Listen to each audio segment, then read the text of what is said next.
નમસ્કાર મિત્રો અને વડીલો, તમારું બધાનું ગુજરાતી સ્ટોરી ચેનલમાં સ્વાગત કરું છું. સૌથી પહેલી હોળી કોણ રમ્યું હતું? કેવી રીતે થઈ શરૂઆત? હોળીની તેરે પૌરાણિક કથાઓ જે તમે કદાચ નહીં સાંભળી હોય. જો આ સ્ટોરી તમને પસંદ પડે તો આ ચેનલને સબસ્ક્રાઈબ, લાઇક, શેર અને કમેન્ટમાં અભિપ્રાય જરૂર આપજો. બાજુમાં રહેલ બેલ આઇકનને જરૂર ઓન કરજો જેથી તમને આવી અવનવી સ્ટોરી સાંભળવા મળે. હોળી ભારતના સૌથી પ્રાચીન અને મુખ્ય તહેવારોમાંથી એક છે, પરંતુ તેની શરૂઆત વિશે કોઈ ચોક્કસ માહિતી નથી. જો કે હોળી સાથે ઘણી પૌરાણિક કથાઓ જોડાયેલી છે, જેના વિશે અહીં જાણીએ.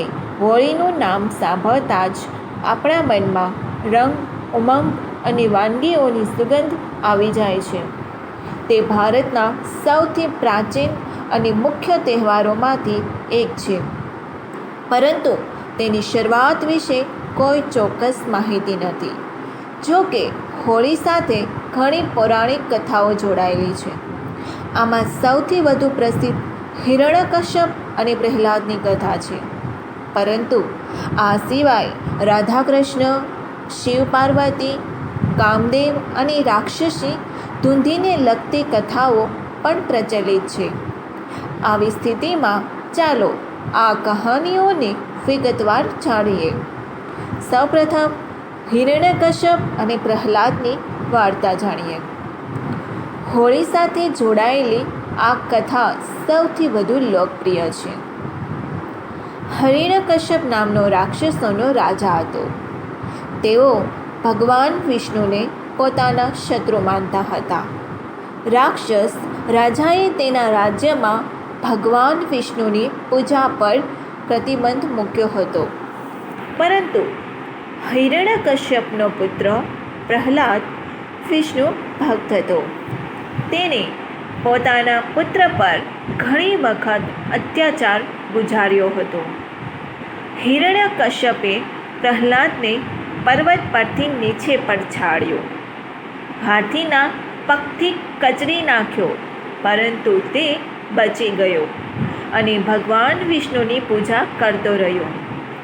આખરે અગ્નિમાં ભસ્મ ન થવાનું વરદાન ધરાવતી હિરણ્યકશ્યપની બહેન હોલિકા પ્રહલાદને ખોળામાં લઈને અગ્નિમાં બેસી ગઈ હતી, પરંતુ હોલિકા બળી ગઈ અને પ્રહલાદ બચી ગયો હતો. ત્યારથી હોલિકા દહનની પરંપરા ચાલી રહી છે. રાધાકૃષ્ણ અને રંગોની હોળી. એક દંતકથા અનુસાર હોળી રમવાનો સંબંધ શ્રી કૃષ્ણ અને વ્રજની રાધાથી છે. કૃષ્ણએ તેની માતા યશોદાને પૂછ્યું કે રાધા શા માટે આટલી ગોરી છે. યશોદાજીએ મજાકમાં કહ્યું કે રાધાને તમે તમારી જેવો રંગ લગાવી દો. ત્યારબાદ કૃષ્ણ પોતાના મિત્ર સાથે રંગો તૈયાર કરી રાધા રાણીને રંગવા માટે વ્રજ પહોંચ્યા હતા. ત્યારથી રંગવાળી હોળીની પરંપરા શરૂ થઈ હતી. આજે પણ બરસાનાની લઠ્ઠામાર હોળી આ પરંપરાની યાદ અપાવે છે. કૃષ્ણ દ્વારા પૂતના વધ. હોળી પર કૃષ્ણ અને તેના મામા કંસ સાથે જોડાયેલી એક દંતકથા પણ છે. કંસે પોતાના ભાણા કૃષ્ણને મારવા માટે પૂતના નામની રાક્ષસીને મોકલી હતી, જે ઝેર આપીને બાળકોને મારી નાખતી હતી. પરંતુ કૃષ્ણ તેનું સત્ય સમજી ગયા અને પૂતનાનો વધ કર્યો હતો. કહેવાય છે કે આ ઘટના ફાગણ પૂર્ણિમાના દિવસે બની હતી. તેથી લોક બુરાઈ પર અચ્છાઈના જીતના રૂપમાં હોળી ઉજવવા લાગ્યા. શિવ પાર્વતી અને કામદેવની કથા.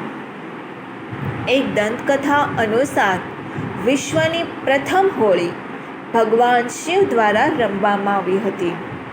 જ્યારે ભગવાન શિવ કૈલાસ પર ધ્યાનમાં મગ્ન હતા, ત્યારે કામદેવે તેમની સમસ્યાનો ભંગ કરવાનો પ્રયાસ કર્યો હતો.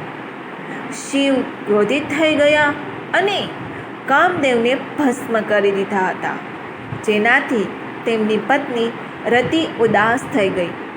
રતિની પ્રાર્થનાથી શિવે કામદેવને નવજીવન આપ્યું હતું. આ ખુશીમાં એક ભોજનું આયોજન કરવામાં આવ્યું હતું, જેમાં તમામ દેવી દેવતાઓને ભાગ લીધો હતો. પૌરાણિક કથા અનુસાર શિવે ડમરું વગાડ્યું, ભગવાન વિષ્ણુએ વાંસળી વગાડી, પાર્વતીએ વીણા વગાડી અને સરસ્વતીએ ગીતો ગાયા હતા.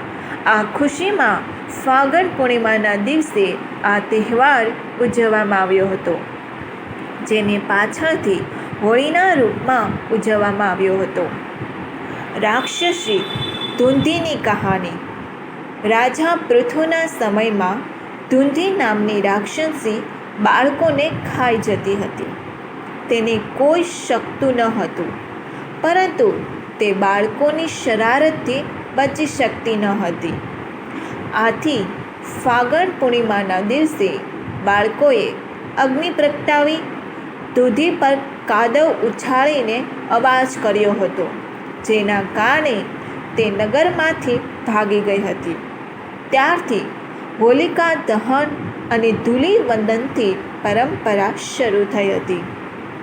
હોલિકા દહનથી લઈને રંગોની હોળી સુધી હોળીની શરૂઆત વિશે અલગ અલગ માન્યતાઓ છે.